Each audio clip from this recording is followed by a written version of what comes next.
Imagine a Camaro so dangerous that even General Motors tried to erase it from history. In 1968, Smokey Yunick built a Hemi Head 302 that screamed past 8,000 RPM and threatened to humiliate Ford's Boss 302 on the Trans Am battlefield. But before it could change the game, corporate fear buried it alive. Today we uncover the shocking truth behind the forbidden Camaro they never wanted you to see. On an April afternoon in 1969, Riverside International Raceway was supposed to be just another Trans Am qualifier. The crowd leaned on the guardrails, waiting for familiar sights. Boss 302 Mustangs roaring, Camaros straining to keep pace, the usual duel of Detroit's titans. But when veteran driver Lloyd Ruby wheeled his Camaro onto the track, something felt different. The car looked ordinary, low stance, blue paint, wide rubber, but when Ruby stabbed the throttle, the world tilted. He blistered through his lap, and the timing board lit up. A new qualifying record. Mustang loyalists were stunned silent. Camaro fans roared in disbelief. Something unnatural had just happened.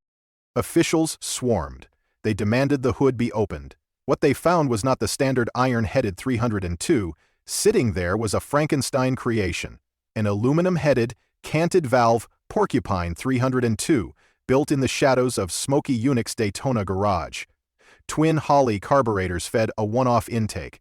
Oversized valves looked like they belonged in a big block. This engine didn't whisper, it screamed, pulling Ruby so violently that he climbed out, pale, muttering, "It pulls like a jet fighter but feels like it'll explode any second." The inspectors tore deeper, acid-dipped body panels, lowered subframe, every Smokey trick in the book. The Camaro was disqualified, but crucially, not for the engine. The Hemi Head 3.2 had just revealed itself to the world, and GM executives, watching from afar, were terrified.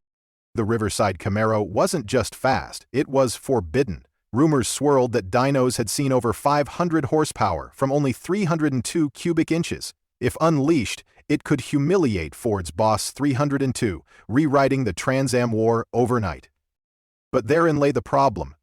GM had sworn off factory racing since 1963. Officially, they weren't involved. Unofficially, they funded Penske, funneled parts, and let Smokey Yunick bend every unwritten rule. If this engine won, NASCAR would see through the facade and punish GM. If it lost, the scandal would cripple credibility. Corporate fear won. By early 1969, GM killed the Hemi 322 project. Only a handful of heads and maybe 3 complete engines existed. They were crated, marked Project HH, and buried in storage. For decades it lingered as a whisper, a what-if haunting muscle car history.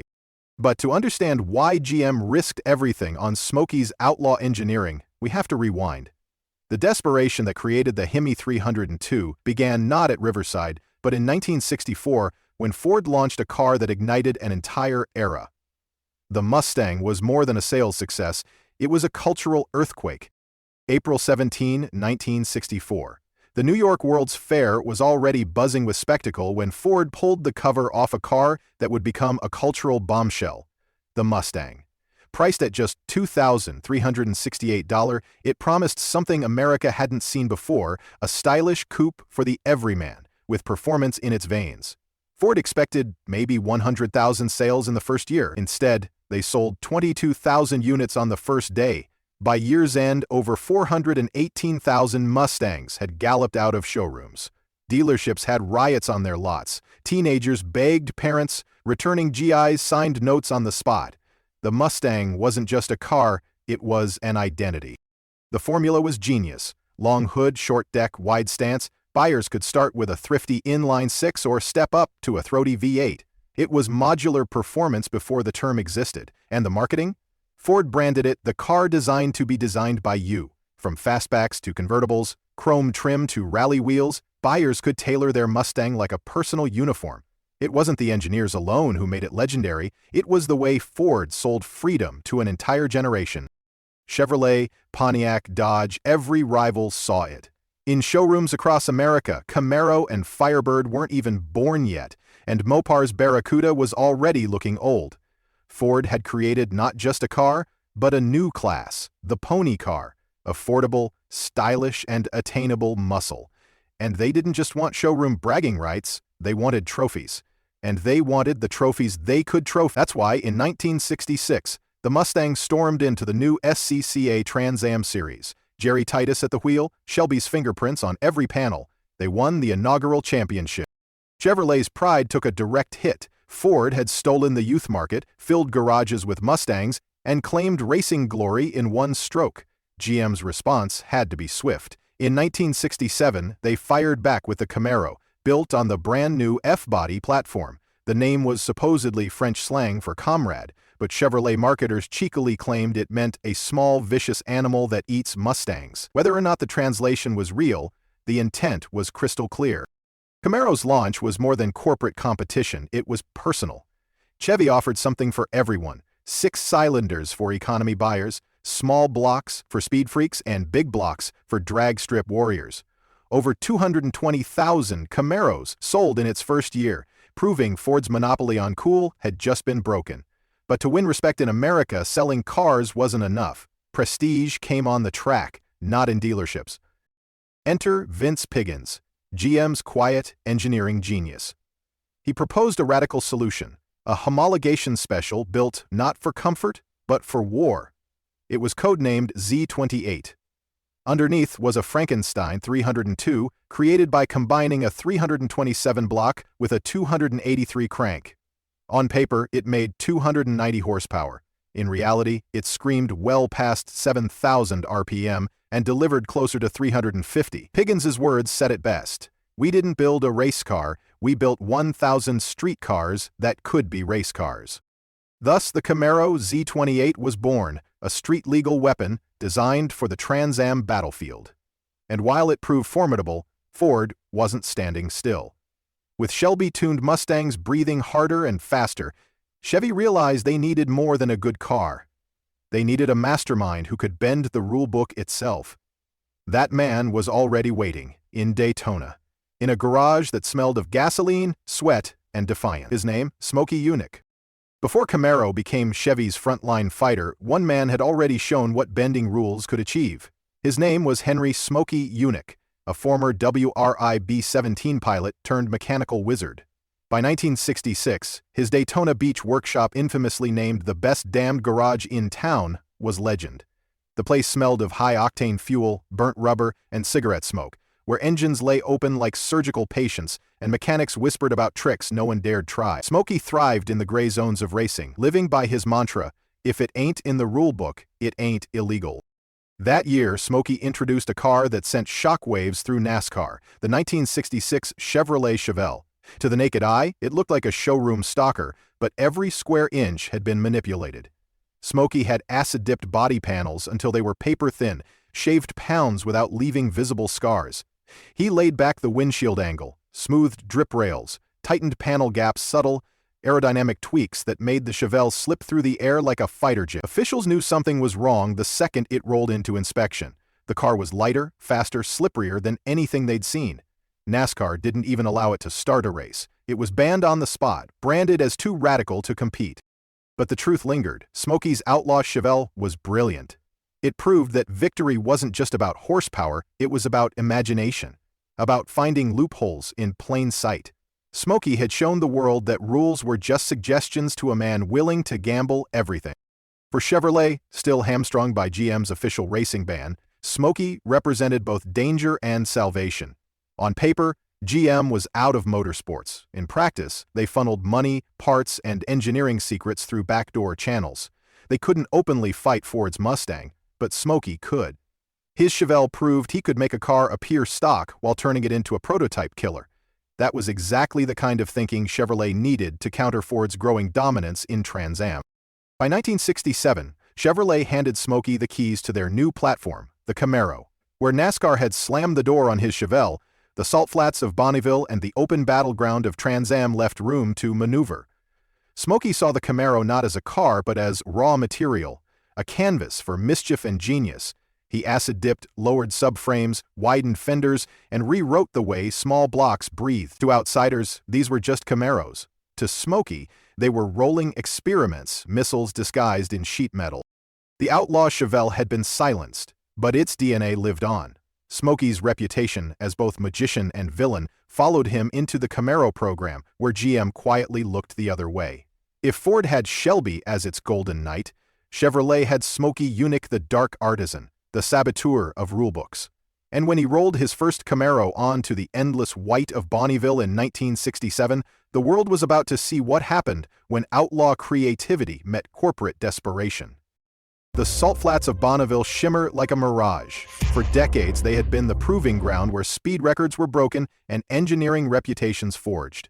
In 1967, amid the blinding white expanse, 3 Camaros rolled onto the salt cars that, at first glance, looked like showroom stock. But these weren't ordinary Camaros. They were Smokey Yunick's latest experiments, and beneath their skins lurked monsters.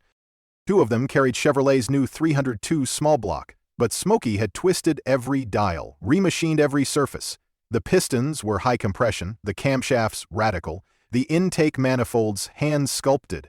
Dynos suggested outputs in the range of 445 horsepower, a staggering 55% above Chevrolet's official figures. Witnesses swore they saw these Camaros clock sustained speeds over 170 mph, astonishing for engines that theoretically fit Trans Am's 5-liter limit. The third Camaro was different. Smokey decided if he was freed from Trans Am rules, he'd swing for the fences. Under its hood sat a 396 big block, detuned to 540 horsepower for the sake of endurance. On the flats, that car thundered toward 190 mph, making a Camaro behave like something closer to a Le Mans prototype than a pony car. Acid-dipped panels, lowered subframes, widened fenders, and subtle aerodynamic tricks, every ounce of Smokey's outlaw genius was on display. These weren't just Camaros. They were guided missiles wearing dealer badges. For Chevrolet, these Bonneville runs were more than record attempts. They were proof of concept. Smokey could take GM's fledgling pony car and transform it into a world-beating machine, even under the constraints of the company's official racing ban.